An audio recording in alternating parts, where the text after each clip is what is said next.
Hello, everybody. It's autumn, getting colder. Apple picking is done, and Halloween. And it's time for our first Monday of the season, coming up on November 6th. This year, First Monday has been featuring the combination of piano trio, and every concert of all six features a piano trio. Also, we have some birthdays, and the birthday we're celebrating in a big way for the November concert is that of the great composer Sergei Rachmaninoff. I want to tell you about him, and then I want to tell you about the program. This is just a brief summary of the very rich life he led. He was born on a family estate in Russia, in Imperial Russia, on April 1st, 1873. That's 150 years ago, and that's the anniversary we're celebrating. His father was a military man, and yet there was a lot of music in the family. And he started to play the piano when he was 4, and his father dreamed of him going into the military, but the father, who had a lot of assets, several properties, was a very foolish investor, and he lost all of his money. And at that point, to become a member of the military, it was a very expensive procedure because you were trying to be in the upper echelon of the military. So that was not possible anymore, and that made it easier for Sergei to move into the world of music. They moved to the big city, to St. Petersburg, the imperial city, in 1882, and his father left the family, and he was mostly raised by his grandmother, who was a very religious person. That's the Eastern Orthodox religion. And so as a young man, he heard a lot of that music, which came back to influence him very much in his writing career. So he was writing all kinds of pieces he just was fascinated by the art of writing, and he was fascinated by the piano as an instrument. And so I think the strands that we need to talk about with him are the mixture of him as a composer and as a pianist. He was also a conductor, by the way. He led the Bolshoi Theater, the big theater in Moscow, for 2 years.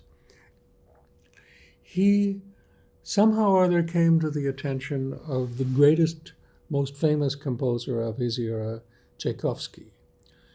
And I would say that Tchaikovsky was probably the biggest emotional, artistic influence on him.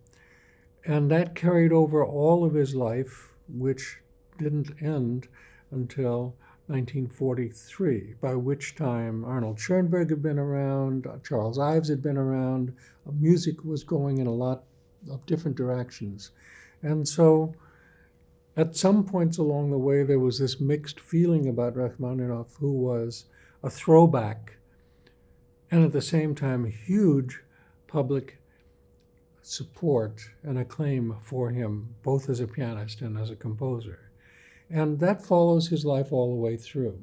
So he started to write a piece, kind of, I would say, a tone poem, which Richard Strauss was doing in Germany at the same time. And in 1892, he finished composing something called The Rock. I don't honestly know too much about it, except that he was a young composer who was working very hard to do those things. Tchaikovsky agreed that he would conduct the first performance of the young man's piece. It didn't happen that way because Tchaikovsky died suddenly. We say he died of cholera. That's always been disputed because of personal things about him, his sexuality, and that maybe he committed suicide, but we're not going to dwell on that today. Now, we're talking about Rachmaninoff. He essentially left the Russian Empire, where he was increasingly uncomfortable because of the sense of unrest starting in 1905, which led finally to the revolution in 1917.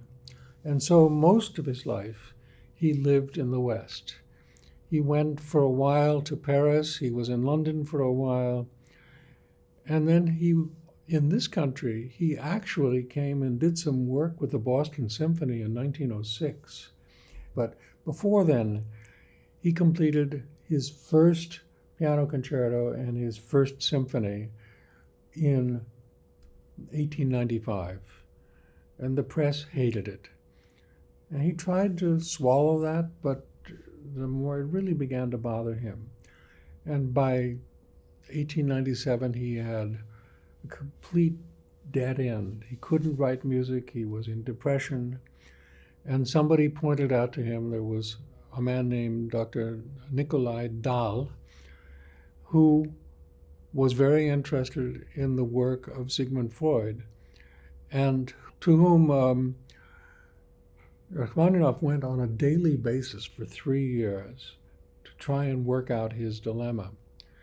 This doctor did something called hypnotherapy, and it was kind of really like psychoanalysis. And somehow or other he came out of it, and by around 1900. And at that point, he wrote a piece, his second piano concerto, which premiered in 1902.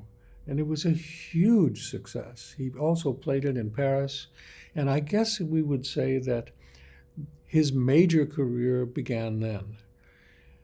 And I don't have time, and you can read about all of this. But basically what happened after that was he roamed around Europe. He left Russia, went back to Russia, left Russia permanently, and lived in various places, including Switzerland, where he had a house, and also gradually came to live in the United States, where he had appeared a lot. Now, the real challenge for him was that he could earn a certain amount of money by writing pieces, and he did that a lot. But he found that actually he had a huge audience for himself as a performing pianist. And there's a period of time in which he did a lot of recording, and that went on practically for the rest of his life. And we acknowledge him as one of the very great pianists of that period anywhere. He was living in New York, and then at a certain point, the family decided that they would move to Southern California. And the last part of his life was in Beverly Hills, California. And he had a beautiful house there, and he died there in 1943, 4 days before his 70th birthday. And he died from cancer, a melanoma, which really wiped him out pretty quickly. So that's just kind of roughly a few words about who he was, and somebody who modernists would say is an old-fashioned composer. The general public thinks everything he did is gorgeous and wants to hear it.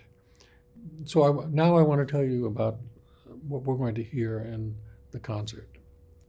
From his very beginnings as a composer, Rachmaninoff was always attracted to the human voice. He wrote maybe about 90 songs over his life, and tonight we're going to hear songs from various periods. You will have in your programs, online or in print, the Cyrillic, the Russian language version of, as well as English translations. And he wrote very much about nature.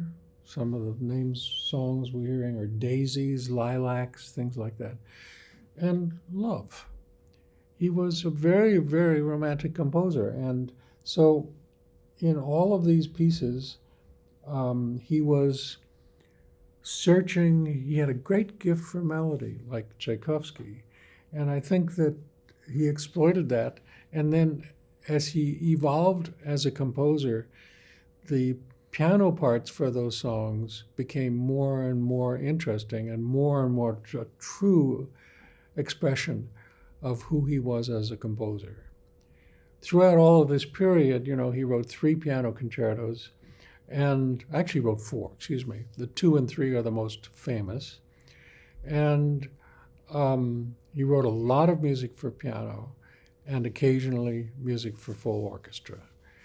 So what is most interesting for me to tell you about on a personal basis is the last group of songs he wrote are called Opus 38. And those are songs that we end the group with, three of them. Daisies, Ao, and Dreams. Okay. Now, he had a very almost normal personal life. He was married, he had 2 daughters, and yet he was attracted to women generally, but he was not what you would call a womanizer. But he couldn't ignore beautiful women when they were interested in him. One in particular was a woman of Armenian heritage, about 15 years younger than him, named Marietta Shaginian. And she lived in Russia, and she was known always as Ray, R-E. And they corresponded much as Tchaikovsky had corresponded with Madame Nadezhda von Meck, who was his patron, Tchaikovsky's patron, and they never met. Ultimately, Ray and Rachmaninoff met.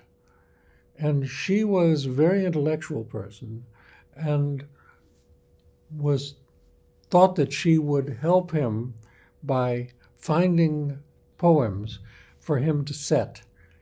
And actually, she was the person who found all of the poems for his Opus 38 group of songs. They met a few times, and he said he loved her, but all evidence is that their relationship is what you'd call platonic. Finally, when those songs, the last group we're going to hear, were played, by the way, those were the last songs that Rachmaninoff ever wrote. The premiere in Moscow was in October 24th, 1916. And by the way, that's just before the revolution began and just toward the end of time that he was really seriously living in Russia. I'm going to read something for you that I read. Rachmaninoff considered Opus 38 his finest songs. It seems odd after such closeness with Ray that their dedication and manuscript went ultimately to the renowned soprano Nina Koshets. Their Moscow premiere was stellar, and a critic at that time wrote as follows: "On such occasions, the singer is usually the center of attention, and no one cares about the accompanist. For once, it was the other way around. The accompanist was the center of the evening, not only as the creator of all that was performed, but as an incomparable artist who gave his compositions the flesh and blood of sound and kindled them with a vital breath that penetrated the interpretation by both performers." It turned out that Nina Koshets moved to the United States, and she became a very famous soprano in this country. And eventually, Rachmaninoff and she had an affair together. It's at least said to be the case. There seems to be pretty good evidence of that. And that lasted for about a year. And there we were, that she owned the manuscript for those songs. She recorded a lot with him. And if you're really interested, you can find some recordings from 1940 of Nina Koshets singing music of Rachmaninoff with the composer as the pianist. I think that's all I need to tell you about the songs. They show a great range of style, but all with that sense of very beautiful melody and very dramatic, very, very, very romantic feeling of passion and beauty and sadness and all of those very big emotions that we think of from our Russian heritage. The long piece on our program tonight is the Trio Number 2 in D minor by Rachmaninoff. And this is dedicated to the memory of Tchaikovsky. And actually, he started to write it the day after Tchaikovsky died, maybe even the same day. And when he came to writing the trio, he was so influenced by his idol, Tchaikovsky, that he looked at the Tchaikovsky trio, and that piece has a certain form. It starts with a dirge-like opening, chunk of music, but very, very passionately sad, and followed by an extended set of variations which, in Tchaikovsky's piece, go through different moods of kind of the lifetime of that artist. And then ultimately, with the finale coming back to the fact that this man had died. Rachmaninoff followed exactly the same mode. It's an early piece by him. It is still a composer finding his voice, but with great passion. And it is a long piece, and so you're going to have a chance to experience that search. And it's a very, very beautiful piece, and there's nothing more I have to tell you about it, except that it is that basic form of the Tchaikovsky, only his was dedicated to the memory of Tchaikovsky as Tchaikovsky's was to Nikolai Rubinstein. That's our concert for tonight. I hope you enjoy it.